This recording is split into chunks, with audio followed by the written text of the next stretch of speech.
Hey guys, I just watched K-pop Demon Hunter. Yeah, K-pop Demon Hunters. I have it on the screen, so I was looking at the title. I wasn't actually gonna watch this. My cousin had suggested it, um, so I figured I'd check it out because he really liked the soundtrack. I thought it was weird. I'm not gonna lie, I thought it was weird. It was fun though. I'm actually really glad I watched it. It was a lot of fun, but the script could have used some more cleaning up. There was a whole ass character who it pains me to say because she's so pretty to look at. She could have been cut. She could have been cut. Celine, we didn't need Celine. You could have given her whole arc, which was literally only like 2 scenes, to the Bob character who was their manager, and made that character's existence a bit more complex. His relationship with the band a bit more complex. They could have explored that better, and we did not need Celine. She's in 2 scenes. We did not need Celine, but I love looking at her, so whatever. Um, I don't know much about modern K-pop, but the K-pop that I know from like 15 years ago, anyway, if it still sounds similar, there was only one K-pop song in this, even though I'm pretty sure it was K-pop artists doing most of the singing, if not all of the singing. The last big song, Huntrix, the female K-pop group, suddenly had Korean accents, which was bizarre. They didn't really have them the whole movie, but okay. So I thought they had actually switched singers. Maybe they did. I don't know. Um, Speaking of Korean accents, there were like a few random characters with Korean accents, and then all the rest of them were like pretty much Californian accents, which was distracting. I'm pretty sure it's set in Korea, so I would have preferred everybody have like a Korean accent, but whatever. I could have ignored it if they all had American accents too, because they are speaking English. But where the few of them had Korean accents, I'm like, they all should sound like that. They really all should sound like that, because most of them look very K-pop star. So you can't even. It was a little weird. The big thing I've heard from this movie from both my cousin and somebody else who actually suggested it to me, my friend's ex partner, who likes to misgender me all the time, so I didn't take their suggestion seriously. I'm not a they. Anyway, uh, yeah, both of them said it's a great, like, story about having to hide who you truly are and things like that. And I mean, that was that was done really well. It was, but it's been done before. It's really been done before a lot. So it's not really groundbreaking in my opinion. It's really not. I did like the character designs a lot. That was really good. But the hiding yourself thing, I mean, I kind of related to it a bit because there was one line about with Celine, who raised this character Rumi, and she tried to change her and cover up her demon stuff and all that, which, and there was a line where she's like, I tried to love you, and she really seems to mean it. She just, and then Rumi's like, but not all of me. That brought me not to my being a lesbian. Like, I think a lot of LGBT people are relating to that because of I'm sure you all know stuff surrounding that.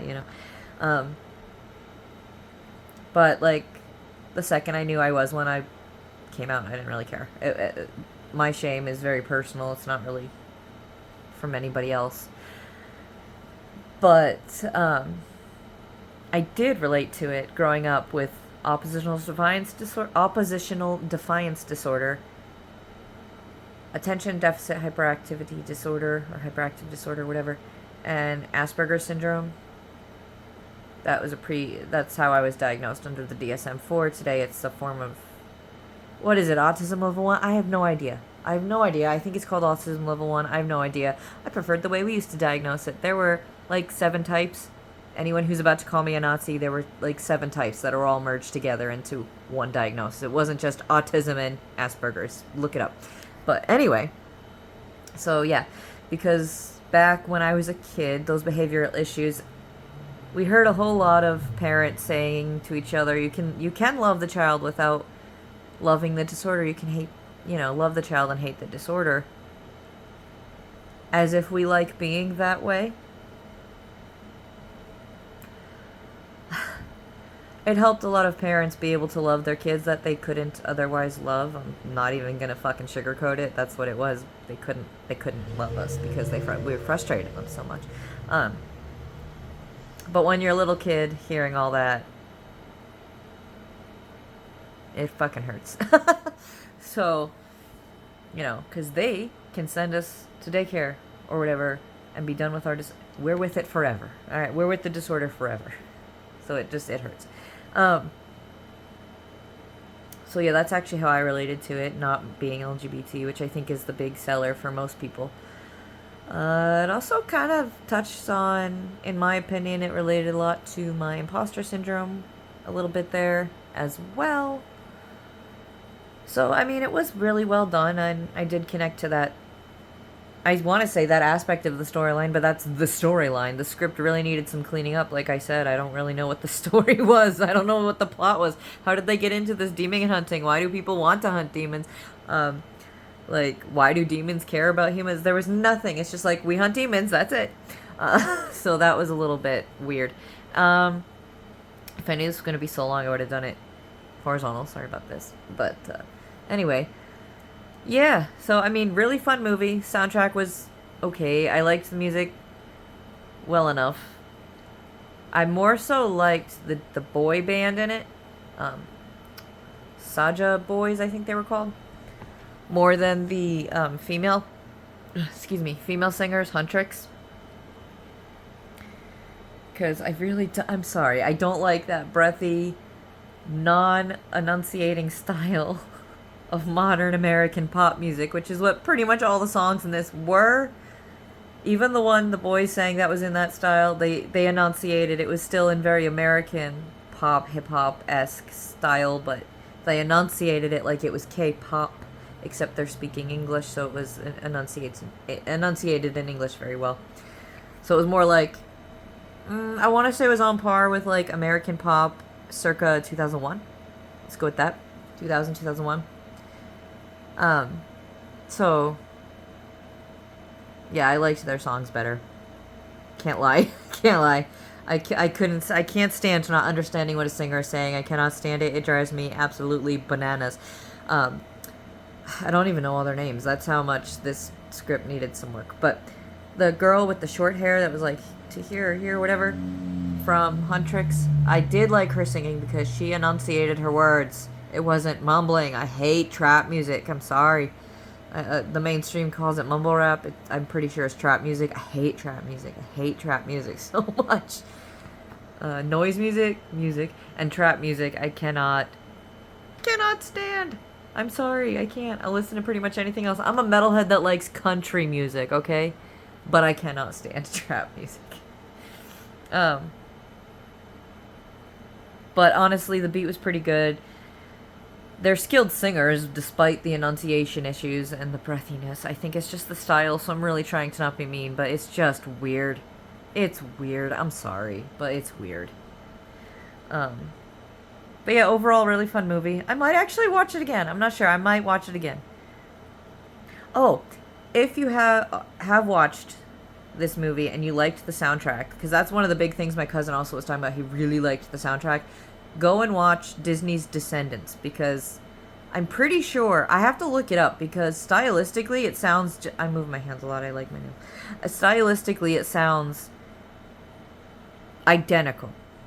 I was gonna say I'm like very similar. No, identical to the songs written for Disney's Descendants. I haven't watched the fourth one, but my step cousin, she's like really more like a step niece, because she's technically a step cousin's kid. Whatever. She's like, oh my gosh, how old is she? 6-ish? She's little. So she says I have to watch it and that it's also good. So maybe the music's just on par in that one. But if you like the music from this, go watch Descendants 1, 2, and 3, because the music's pretty on par. It's like the same style, exact same style. Honestly, they practically ripped some lyrics. I'm not even gonna lie. Like, some of the music was like low key kind of ripped from it. So yeah, there's that. Fun movie. Actually, honestly, despite all its flaws, I say watch it, but don't expect much from it. It's a movie about K-pop targeted towards an American audience, written by a writer who is clearly more of a fan fiction style writer than anything else, but not a bad one. She's whoever wrote this. I'm guessing a she. Sorry, but whoever wrote this movie is like one of the fan fiction writers that is like actually a really skilled writer. They just really need to clean up their writing and hone their skills a little bit more. Detective Conan on Netflix. Sorry, I got distracted. Oh no, it's the new dub. Never mind. I'm not gonna watch that. It's probably a different dub. Oh wait. Oh, unless it's the sub. I like the old dub. Anyway. Yeah, alright, this video is too long as it is. Go watch the movie. It's fun despite being objectively a bad film. Bye.